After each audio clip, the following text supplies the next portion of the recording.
నాణ్యమైన విద్య కోసం ప్రభుత్వ పాఠశాలలను కళాశాలలను ప్రోత్సహించాలన్నారు cantonment MLA Shri Ganesh.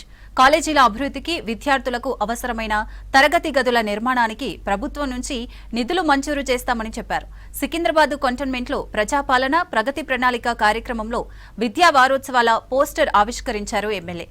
Corporate విద్యకు దీటుగా ప్రభుత్వ విద్యను అభివృద్ధి చేసేందుకు ప్రభుత్వం చేపట్టిన చర్యలను వివరించారు.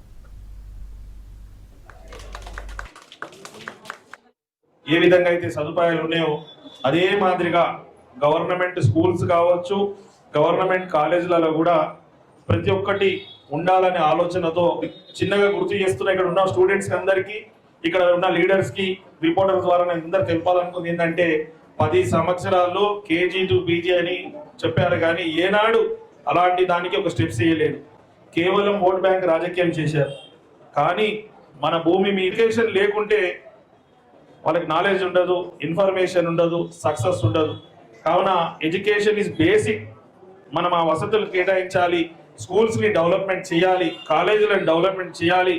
ప్రపంచంలో మన తెలంగాణలో చదువుకున్న ప్రతి ఒక్కరు ముందంజలో ఉండాలని ఆలోచించిన మన గౌరవ ముఖ్యమంత్రి గారికి అందరూ చప్పట్లతో ధన్యవాదాలు తెలిపారు. ఇప్పుడు మీరు ఇక్కడ ఈ యొక్క కాలేజీలో కూడా సంఖ్య పెరుగుతుంది, ఇంకా అడ్మిషన్స్ కావాలన్నారు.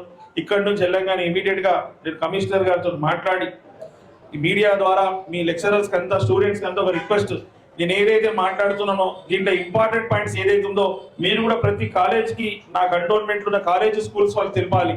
మీరు మీ రిక్వైర్మెంట్ చెప్తే ఖచ్చితంగా స్కూల్స్ కి, కాలేజెస్ కి హైయెస్ట్ బడ్జెట్ తీసుకొచ్చి ఈ స్కూల్స్ ని డెవలప్మెంట్ చేస్తానని. కావాల్సినంత స్థలం లేకుండా ఇక్కడ ఇంటిగ్రేటెడ్ రెసిడెన్షియల్ స్కూల్స్ రాలేకపోతుంది కాబట్టి వారితో మాట్లాడి ఆ నిధులు మాకు ఉన్న స్కూల్స్, కాలేజెస్ ఏదైతే ఉందో దాని డెవలప్మెంట్ మీద చేయాలని కూడా వారికి కోరుతాను. ఈ స్కూల్స్ కి డెవలప్మెంట్స్, కాలేజ్ కి నా బాధ్యతగా తీసుకుంటానని మీరు కూడా బాధ్యతగా తీసుకొని